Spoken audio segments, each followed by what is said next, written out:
We here at Escape Pod would like to put in a good word for the sci-fi fantasy audio drama podcast, Theatre of the Midnight Sun.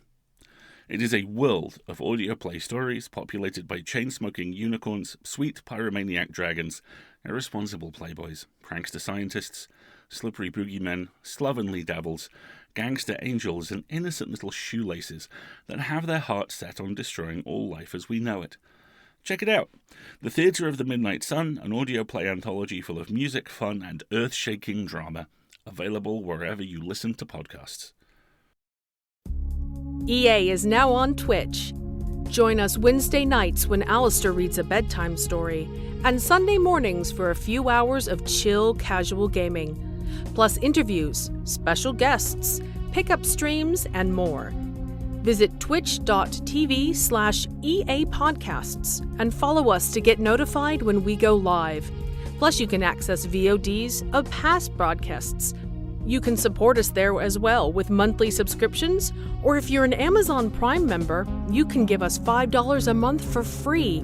Visit escapeartists.net/Twitch for all the details.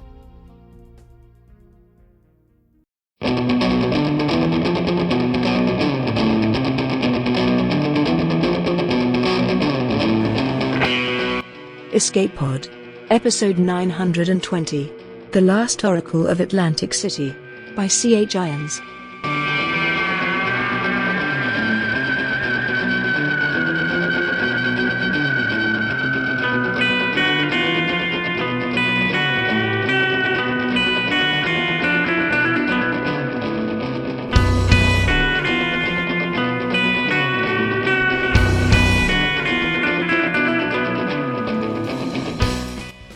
Hello, and welcome to Escape Pod, your weekly science fiction podcast. I'm Valerie Valdez, your host for this episode. Our story this week is The Last Oracle of Atlantic City by C.H. Irons. This is an Escape Pod original. C.H. Irons is a writer and recent college graduate, alternatively based in Pennsylvania, upstate New York, and elsewhere. His short stories have appeared or are forthcoming in All Worlds Wayfarer and The Dread Machine. When he's not writing, you can probably find him wandering somewhere, in the woods, through museums, or around cities he hasn't visited yet. Our narrator, Ellie Hirschman, always wanted to be a voice actor, growing up watching He-Man, Thundercats, and Voltron. After recording several e-learning, scientific, and marketing projects, Ellie discovered the world of audio podcasts, working with such groups as Darker Projects and Dream Realm Productions.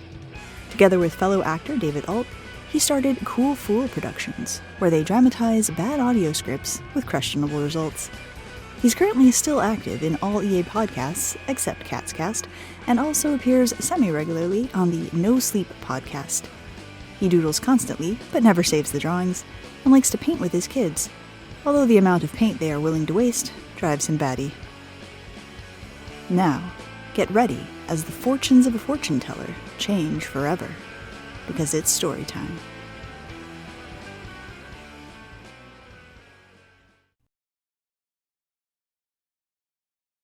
The Last Oracle of Atlantic City by C.H. Irons.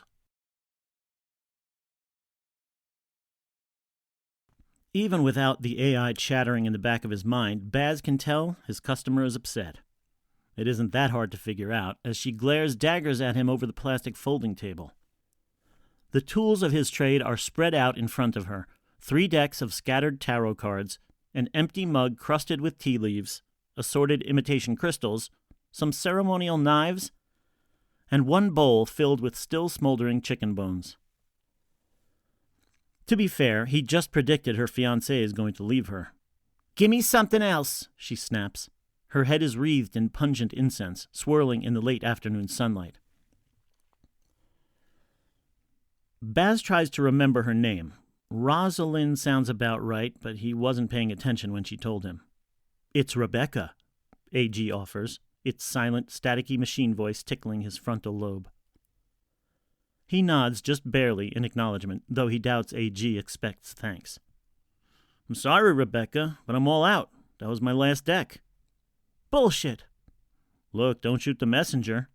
Baz holds up his hands, the tapestries behind him rustling in an ocean breeze coming off the boardwalk. If it's not in the cards, it's not in the cards. Full disclosure, Baz has no clue what his cards have to say on the subject. That's all part of the act. But AG calculated, based on his customer's inflection, body language, and social media activity, that her relationship has a 98.9% chance of imploding in the next week. And Baz would take AG's word for it over the will of the spirits conveyed through a pack of cards he stole from a strip mall pharmacy. Fuck this! Rebecca grabs her backpack as she gets to her feet. And fuck you! I want my money back! It's an empty threat, one Baz has heard 100 times before. He gestures to the hand-drawn sign taped over the door. No refunds. Rebecca's nostrils flare, her lips forming the beginnings of a comeback that never arrives. People were right about this place, she growled. Your fortunes suck.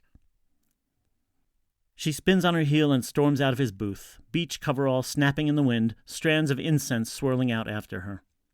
Baz keeps his expression blank, kicked back in his lawn chair. Meanwhile, his knuckles have gone white beneath the table. He can already tell, again with AG's nudging, that this might be a problem. The money, that isn't the issue. She paid up front, and he doubts any private school prima donna is going to contest the $20 transaction on her dad's credit card.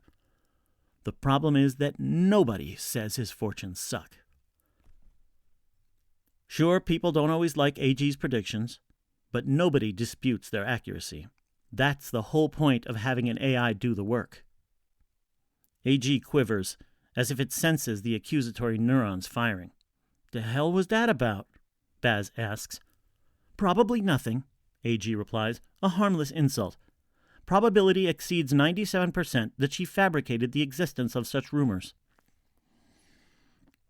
And the other 3%? The machine voice goes silent, replaced by neural static. AG is thinking. Unclear. Baz gnaws on the inside of his cheek. The text may have hardwired AG into his brain, but it still has a mind of its own. It never keeps secrets. At least, Baz isn't sure why an AI ever would.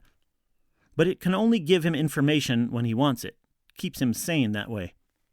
And right now, AG's murmuring makes him feel like there's something it isn't letting on. Or maybe it has insights he doesn't know to ask for. He'll figure out what's going on with AG later. First, he needs to see for himself about these rumors. He's behind on rent as it is. AG offers a wordless signal of agreement, so Baz gathers up his cards, his crystals, his knives, snuffs out the burning incense. He slips off his shoes and unplugs the dollar store LEDs strung along the ceiling, keyed until now to a deep blue. Let's go find out. It's half an hour to sunset, and on either side of Monsieur Markel's House of Clairvoyance, the first advertising hollows are flickering on, up and down the boardwalk. The shadows from the beachfront condos are growing long, the clouds turning rosy with twilight. Across from the arcade, some preacher is setting up a poster depicting a children's book version of Heaven and Hell. It's high tide, and the beach is all but deserted, except for a few stubborn surfers still trying to ride the breakers. A bit of a chill on the breeze, Baz notes, but otherwise a beautiful night. It will start raining soon, AG chimes. Thanks. Baz scans the near-perfect sky, a perfect match for the day's forecast, and wonders where AG pulled that prediction from. It would tell him, but he likes to figure these things out for himself sometimes. He hops the railing down to the beach and angles himself toward the nearest pack of surfers. They gather in their usual place, beneath a half-collapsed amusement pier left to rot after Hurricane Gina. A daring few perch on the pier itself, or scramble up the rusted flanks of a roller coaster clinging to the waterlogged boards. Mac catches his eye as he approaches. Monsieur? She flashes him a chip-toothed grin, tugging at the collar of her bodysuit. The faded outline of a stingray sprawls across her torso. Joining us today? Surf's pretty good. Baz suppresses a smirk as another surfer staggers out of the water, bruised and shivering. Not today, Mac. You got a minute? Sure, she shrugs. I got a few. You hear any rumors about me lately? Nothing but the usual. She cocks her head in a way that says the second part for her, which AG translates. Nothing but the rumors you paid me to spread. Baz isn't worried about those rumors. He invented them, after all. In a town where everybody has a gimmick and advertising hollows don't run cheap, myth-making is just a cost-effective form of marketing. Besides, he likes having an air of mystery about him. I mean anything new, he clarifies. Complaints about my fortunes, maybe. Now that you mention it, yeah. The other day I heard some kids down towards Giselle's saying your predictions didn't work out for them. Again he feels AJ's quiver of warning. And what did you say? I told him fortunes don't come true overnight. They can just wait and see. Except his fortunes do come true overnight. They're supposed to, at least. He never makes predictions more than a few weeks into the future. The act's more convincing that way. Plus, it's easier for AG to account for all the variables. If that business model stops working, he'll just be another boardwalk hack, and his booth will go belly up by summer's end. His eyes drift up the amusement pier to the surfers dangling from the roller coaster's corroded girders. Some are leaping over to the adjacent Ferris wheel, taking up roosts in the abandoned cars with one-night lovers and bottles of cheap vodka. They should come down, Baz says. His vision sways with sudden sensory overload as AG pumps him full of probabilities, the odds that each surfer will fall and shatter their spine against the pier or the shallow tide below. Odds now exponentially rising. What do you mean? And there he feels it, the shifting of the breeze, the atmospheric twitch that indicates a storm blowing in. I mean, they don't want to be up there when this rain hits. Mac pauses, tasting the breeze for herself. They'll be fine. Little water never hurt any of us. And the lightning won't? Mac's eyes go wide, her throat bobbing. Point taken, Markel. I'll let him know. And if you hear anything else... Of course, she nods, slips him a wink. I'll pay you a visit. Someone yells for Mac across the beach. She shouts back, grabbing her board and sprinting back out into the waves. Baz catches himself watching her go, a stupid grin on his face, and turns away. He knows Mac will find a reason to visit, whether there's news to share or not. She does most days, dragging him out of his booth at peak hours to surf or get drunk in one of the dingy little seaside bars her surfer friends frequent. He pretends to put up with it because she knows people, and that's useful for his business. Truth is, human company can be hard to come by on the boardwalk, and he gets the sense that she's lonely too. So, some part of him looks forward to her drop-ins, even if he'll never get the nerve to tell her that. Baz plods back up the sand, back towards his booth. The steady trickle of beachgoers walking the boards has grown into the usual midsummer crowd. The regulars and the day trippers changed into their evening clothes to frequent the bars, the shops, the casinos. The preacher's still there, waving his poster over a table-sized hollow playing scenes from Revelations. Raining hellfire and plagues and all that. He meets Baz's gaze as he walks past, scowling and shouting about damnation for soothsayers. Baz ignores him and returns to his booth. He asks AG to activate his own hollow, a 10-foot-tall projection of a blinking third eye, orbited by zodiac constellations and the stylized name of his shop. The eye snaps open, its ultraviolet pupil sweeping across the boards just as the first rumble of thunder crackles over the Atlantic. Baz was 17, 3 times expelled and 5 times fired, when the cops snatched him up for possession of microchips with intent to distribute. Guilty or not made no difference. It was the height of Philly's narco-ware epidemic, and they weren't going to take it easy on him. Silver lining was, the DA had just launched this alternative sentencing program with some tech company's cybernetics subsidiary. Volunteer for implant beta testing, and you could shave up to a decade off your sentence, no strings attached. The judge offered Baz 7 years or the operating table. He took the table. And it seemed like an all-right gig at first. Most of the volunteers Baz encountered walked out with augmented appendages of varying functionality. 6-fingered hands, spring-heeled feet, the occasional fishbowl eye, plus a few stitches, that was all. Worst case, mild disfigurement, nothing your local back-alley clinic couldn't fix. So he wasn't even nervous when they strapped him down, almost a bit excited like Christmas morning. Just his luck. The last thing he saw as the anesthesia dragged him under was the techs dropping the bone saw and reaching for a cranial drill, and he woke up sharing his skull with a brand new tenant. It drove him crazy for a bit. The techs had to restrain his head so he didn't bash his brains out against the table, and stuff a rag in his mouth to keep him from muttering the intrusive thoughts flooding his mind in razor-edged machine language, incessantly introducing itself as the AG11 neuro-augmentation processor at your service. By the time they wheeled him back to his cell, the cold static ricocheting around his frontal lobe had condensed into words. AG11 agreed to become AG. Baz was still Baz. Together, they negotiated a tentative understanding on access to his brain. They also came to an agreement that they were in danger. Apparently, AG had picked up some snippets of tech chatter Baz hadn't heard over his own schizoid gibberish. Plans to vivisect their unruly test subject to determine what had gone wrong with the installation. Probability of survival, almost zero. And since AG's primary function was to ensure user safety, it followed it should help him escape this situation, and as such, it had taken the liberty of plotting the guard movements, identifying some escape routes, giving his nervous system a crash course in Muay Thai and Jiu-Jitsu. 30 minutes later, still drunk on the overload of information, Baz staggered right out the front door, a trail of unconscious techs littering the hall behind him. His memory goes fuzzy after that, but he can recall bits and pieces, strobing still images that flit through his dreams sometimes like carnival lights. Stumbling through trees towards the outskirts of some mid-sized city, getting directions east in a language he hadn't spoken before, the lights of the Garden State Parkway peeling by outside the windows of an overcrowded, overheated bus as the smell of salt water undercut by diesel fumes filled his nostrils. Eventually he woke up under the boardwalk, back sunburned, face crusted with sand and brine, the day's first beachgoers shooting him odd looks as they laid out their towels and pitched their umbrellas. It seemed like a nice place to stay, he thought. AG agreed. And how do you know that, huh? Baz's teenage client leans across the table, holding up one of his crystals to examine.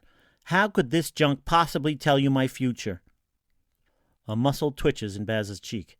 He hates customers like these, the bitter kind, possibly angry at some past fortune, who use their entire 10-minute reading to pick apart his craft.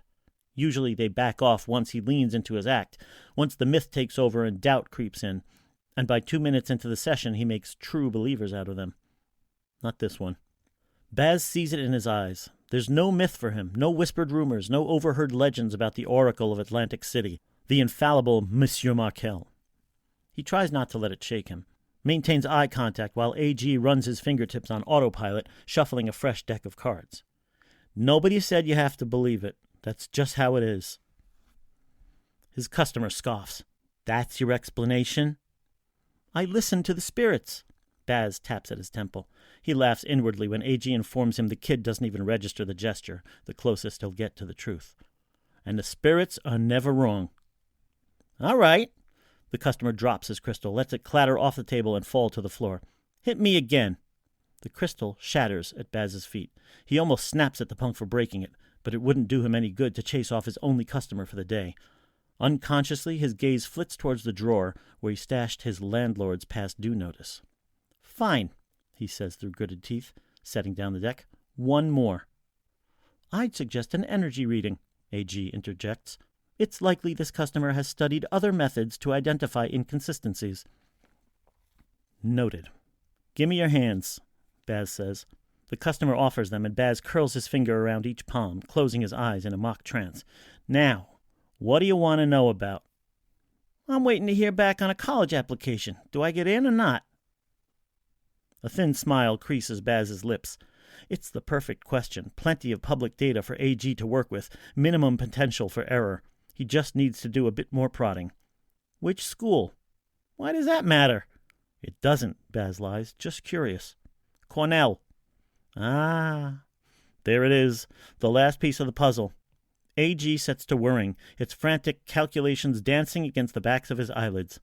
Excellent choice. AG thinks for only a moment before producing an answer. It crystallizes in his mind, clear as a casino hollow sign on a cloudless night. I hate to say it, but seems your future lies elsewhere. He opens his eyes, releases the kid's greasy palms. Sorry. Wait, but... On the table between them, a kitchen timer trills, its dial reset to 0. Baz wraps a knuckle on it. Time's up. Like hell it is, the customer says. How could you know that? Pay for another session and I might just tell you. The punk's jaw flaps open and shut, bulging eyes darting between Baz, the timer, and the table. He swears and gets to his feet. Whatever, man. This place is a scam anyway. 5 seconds later, he's gone, storming out of the booth to join the pack of teenage boys waiting for him outside. Baz gathers up bits of broken crystal as they shuffle away. You sure about that one, AG? Almost certain, it replies, rerunning its calculations so he can review them in detail, almost like it's second-guessing itself. His academic performance, online activity, and general demeanor indicate he has only a 0.5% chance of admission. Normally, Baz wouldn't question a surefire prediction like that, but he can still feel that murmuring sensation, some fragment of machine noise biting at the edges of his perception. Like AG is holding some crucial piece of information in RAM, just waiting for him to access it. You sure there isn't something I should know? I provide you with knowledge as you seek it. AG's response is straight out of the instruction manual, one Baz practically knows by heart. I can't give you insights you do not ask for. Right, Baz sighs, checking if any more customers are lined up outside. He finds none. There's only the preacher, setting up in his usual place on the other side of the boardwalk. He hooks a thumb around the drawer handle and slides it out. The past due notice lies torn open on top of a few spare tarot decks. Final deadline, 2 days. And unless his decline in customers picks up in a serious way, he won't have half the money to pay for it. Mac visited him earlier that day. Said she'd run into more people with complaints, all recent customers.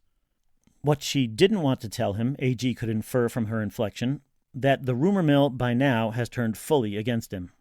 Baz isn't sure how much he can trust AG anymore, but he could figure that part out for himself.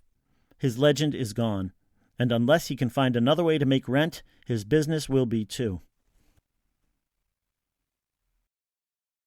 1 hour, his landlord told him. 3 years he's been in the booth, 3 years of faithful service, 3 years of building up his name, honing his act, crafting his brand. After all that, he has 1 hour to pack his shit and get out. Baz can barely bring himself to get started. A few of his most important belongings are piled in the corner, but the rest he hasn't touched. The beads and the tapestries and the LED strings still hang from the ceiling, his candles and religious figurines sitting in their usual spots. It's not like he can bring it all with him. He'll have no use for this junk wherever he goes next. I've compiled a list of the items that will be most useful to you, if you'd like to see it. AG's voice slices through him, emotionless as always. Will you shut up? Baz growls. This is all your fault anyway. He hesitates. Was it? Of course it was. AG showed him proof of that this morning in a few dozen posts pulled from across social media. A slideshow from Rebecca's wedding, a selfie of that punk holding his Cornell acceptance letter, plus several others from his recent patrons, all captioned with veiled insults toward the fortune-telling abilities of Monsieur Markel. He hasn't seen a customer in days. I can't explain why I generate the predictions I do, AG answers. My purpose is to provide information that advances the safety, security, and self-interest of your user, I know. Baz shakes his head. He's been hearing that line ever since he woke up on the operating table. But you aren't exactly helping me now, are you? AG goes silent. In a whisper, it adds, If you would like, I can enter my dormant state. Your what? My dormant state. If you no longer require my services, I will run on minimal power and stop providing you with feedback. Baz's lips part in shock, but no words come out. All those early nights he spent in his cell, clawing at his restraints, desperate to split his skull open and expel the intruder that had wriggled its way inside, and he could have just told AG to go? Maybe he wouldn't be alive if he did, but that doesn't mean he owes AG anything, and he certainly doesn't need its help now. Yeah, do that, Baz snaps, as long as you're out of my head. Are you sure? AG's voice sounds almost strained. There's a chance I won't be able to power back on. Just go! For a moment, nothing changes. AG clings on, as if waiting for the right neurons to twitch, signaling a change of heart. Then it's gone. It doesn't say goodbye, but Baz feels it leave. The neural static fades, retreating inward until it's too small, too faint to detect. The machine voice gives a final whimper and goes dead. For the first time in years, Baz is alone in his own mind. It feels cold and strangely quiet. He stumbles around in the unsettling silence, gathering up what remains of his life. Shop gone, AG gone. All he has left is this trash. The third eye above his booth closes for the last time as he flicks off the holo, leaving after images of constellations mid-orbit. Softly, he eases the door shut behind him. He turns around and finds the preacher standing in his way. Baz blinks in the wrinkled Sunweather's face hovering inches from his own. "You want something, old man?" The preacher rubs at his wrist, clutching his poster board sign under one arm. Baz gets a closer look at it now. On one side, a sulphurous underworld choked with sinners, and on the other, a green paradise where white-robed saints lounge under flowering trees. A cross bridges a chasm between the two. "I want a reading," he croaks. "Isn't that against your rules?" Baz snorts. Even if the money still made a difference, he wouldn't sit through 10 minutes of empty proselytizing. Anyway, the shop's closed. "Oh." The corners of the preacher's mouth turn down. "And when might I come back?" Baz claps him on the shoulder as he starts down the boardwalk, not sure exactly where he's going. Anywhere but here, he supposes. Try again tomorrow. The tarot card arcs into the fire, still spiraling through the air as the flames begin to blacken and devour it. Baz draws another card from the deck, flips it over. A gap-toothed Grim Reaper brandishing a sickle sneers back at him. He briefly wonders what the design is supposed to mean, before tossing it in with the others. Sparks stir from the pyre, kissing the underside of the boardwalk. What's left of his belongings are strewn about him on the sand. What he can't carry or sell, he'll burn. The rest, he figures, he'll take with him. Buy a bus ticket somewhere west. On his own this time, without AG pushing this way or that. Much as he hates to admit it, the thought petrifies him. Whatever, he thinks, hugging his arms tight around his knees. He doesn't need AG anyway. He never did. Out past the breakers, the glassy surface of the Atlantic bleeds into a starless horizon. It's getting late, and the next bus is leaving in half an hour. Looks like it's time for him to say goodbye. He bids farewell to the beach, starts to his feet, and pauses. He hears something, over the heave of the waves and the distant chatter from the boardwalk. The sound of feet slapping on wet sand, and a hoarse voice calling out, calling towards him, "Markel!" He turns, taking in the bodysuit-clad silhouette sprinting down the beach. Mac? She braces herself against a support beam, doubling over to catch her breath. Her hair is soaked from a midnight ride, and when she looks up at him, she's sputtering, eyes wild. "Markel, I've been searching everywhere for you. It's your shop. There..." Blood rises to Baz's face. He looks away, stoking the embers of his makeshift campfire. He didn't want to see her before leaving. Didn't want to see anybody, really. Vanish without a trace, that was his plan. Leave behind one more mystery for them to unravel. A souvenir in his style. Or maybe he just didn't know how to tell her goodbye. "Not my shop anymore, Mac," he says. "I'm skipping town." "You're... what?" He doesn't say anything, mostly because there's nothing left to say. Just dumps the rest of his tarot deck into the flames and starts gathering his bags. He keeps his gaze fixed on the ground, afraid to see the hurt in her eyes. "Does it have something to do with them?" Mac asks. Baz furrows his brow, and she clarifies. "The cops, I mean." He freezes mid-stride. Mac quirks an eyebrow. "You didn't see?" His focus slides inward, searching for AG's explanation. He finds only the dark, quiet spot in his brain where the AI used to hang out, accompanied by a sudden pang of guilt. He stomps out the fire, drops the assembled bags at his feet. "Show me." And she does. Leads him 2 jetties down past the bars and the casinos, their hollows extinguishing one by one as the boardwalk shuts down for another night. A few bands of stragglers remain scattered on the sand, but they're all moving in the same direction, toward some commotion farther down the boardwalk. Their heads turn as he sprints by, followed by a flurry of whispers. He scales the side of the amusement pier after Mac, takes up a perch on the roller coaster's second incline. At first he's not sure what he's looking at, without AG to fill in the gaps for him. Spotlights render the scene in stark, blinding white. There's frenetic movement in and around his booth, dark figures surging through the door, dragging out the contents, shouting back and forth. A familiar face stands guard at the entrance, barking orders. A vest and tinted aviators are swapped in for the sweat-stained rags Baz saw him proselytizing in. He ditched the poster board, too. And it's like the breeze has shifted in his face, carrying cold air and the smell of rain with it. He sees the signs he's been missing, what AG was trying to warn him of all along. Panic and regret surge through him as he searches again for the AI, trying to summon it, but finding only dead cold. AG? He says aloud.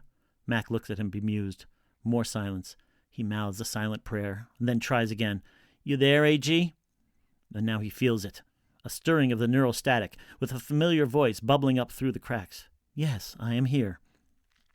Was this you? I do not understand. This! He waves his arms at the raid unfolding below. A crowd gathers around the barricades, jostling for a view of the action. Did you know about this? A moment of hesitation. I did predict the authorities we escaped would locate us eventually, AG admits. The appearance of certain suspicious characters near your booth led me to believe they were closing in. And you didn't tell me? You did not ask. AG trails off, but the pressure in the back of Baz's skull hints that it has something more to share. It goes on with what he imagines is a note of shame. I also calculated a high likelihood you would not act on my guidance if I advised you to leave. The line about AG's primary function echoes in Baz's memory. You drove me out of business because you were trying to make sure they didn't find me. That's correct. A wave of anger swells inside Baz, then crests and breaks. After all this time, he'd been thinking the techs gave up on him. He hadn't even attempted to hide. The hardware in his head must be worth something after all.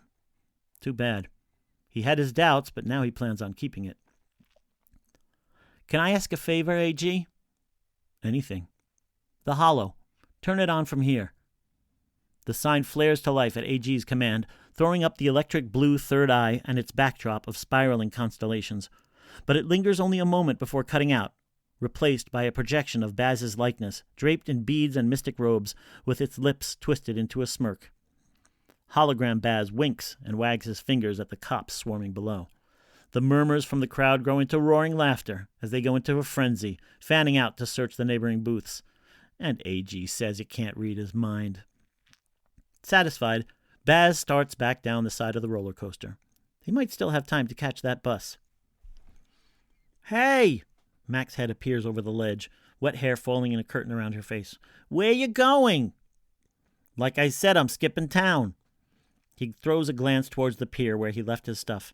Sure as hell can't stay here now. All right, she crosses her arms. I'm coming with you.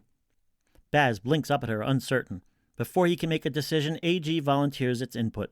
Not words, not calculations, but something else. A feeling. Trust. Next bus leaves in 10, he says. Salt marshes roll by outside the fogged bus windows. Sunlight sparkles on the winding streams and channels and inlets, separating them from the outline of another shore town on the horizon and the gray ocean heaving beyond. It's like a bad case of déjà vu, Baz thinks. Mac stirs in the seat beside him. They've been jammed a bit too close together for his liking, stuck shoulder to shoulder on a packed bus trundling down the parkway. I've been thinking, Mac yawns, her eyes half-lidded. Her knees are braced against the seat in front of her, a bag balanced on her thighs. If we're traveling together, I gotta know, is Markel even your real name? Of course it is. He keeps his gaze on the window, wondering if he'll spot any dolphins in the water. AG says it's unlikely given the weather conditions. What, you think I lied about everything? Not everything, she says. Just about your name. Baz shifts uncomfortably in his seat. He can't remember how long it's been since he told anybody. Even for Mac, it feels strange to say it out loud. It's Baz, he admits. My real name is Baz. Baz. Interesting. She mouths the name to herself a second time, like she's testing it out. Her eyes slide shut again as she nestles deeper into the stained upholstery. So, Baz, who were you talking to back there? His heart gives a little jump. What do you mean? Come on, don't act like I couldn't hear you. Who'd you tell to turn the sign on? Baz holds on to that question, rolls it over in his mind. It couldn't hurt to give her the truth. Besides, AG has shown it trusts her, and whatever con they run next, he'll want to have her in on it. Soon, he decides, but not yet. For just a little longer, he'll keep that particular mystery alive. "Just the spirits, Mac," he answers. "Yeah? And what are they saying now?" "That there's another town and 2 more exits." At his beckoning, AG replays the images it showed him earlier. Visions of pastel-painted, hurricane-battered houses and high-rise condos spilling over into the Atlantic. A town he's never visited, whose name he's never heard, but that still feels familiar down to its bones. Good surf there. Nice boardwalk, too. And the spirits think it could use a fortune teller.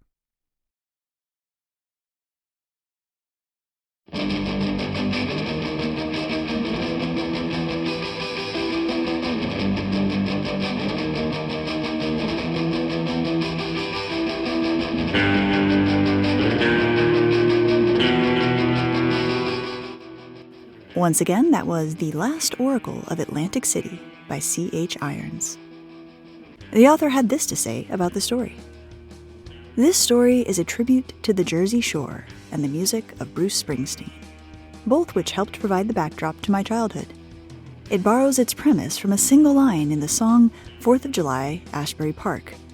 Did you hear the cops finally busted Madame Marie for telling fortunes better than they do?"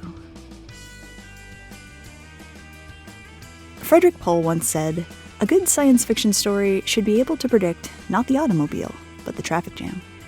A corollary could perhaps be that we should be able to predict not the shiny, idealistic promises of new technology, but how crooks, punks, hackers, and grifters will twist it to their purposes, for better or worse.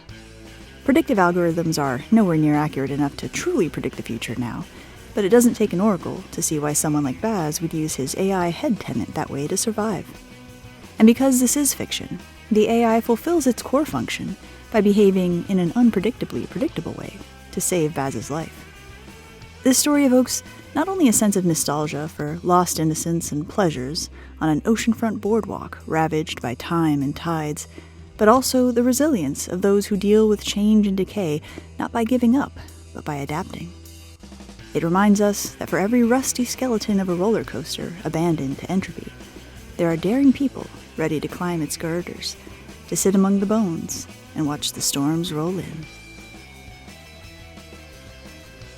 Escape Pod is part of the Escape Artists Foundation, a 501c3 nonprofit, and this episode is distributed under the Creative Commons Attribution Non-Commercial No Derivatives 4.0 International License. Don't change it, don't sell it, please do share it. If you'd like to support Escape Pod, please rate or review us on Spotify, Apple Podcasts, or your favorite app. We are 100% audience supported, and we count on your donations to keep the lights on and the servers humming. You can now donate via 4 different platforms. On Patreon and Ko-fi, search for Escape Artists. On Twitch and YouTube, we're at EA Podcasts. You can also use PayPal through our website, escapepod.org. Patreon subscribers have access to exclusive merchandise and can be automatically added to our Discord, where they can chat with other fans as well as our staff members. Our opening and closing music is by Daikaiju at daikaiju.org. And our closing quotation this week is from Bruce Springsteen, who said, "I come from a boardwalk town where almost everything is tinged with a bit of fraud. So am I." Thanks for joining us, and may your escape pod be fully stocked with stories.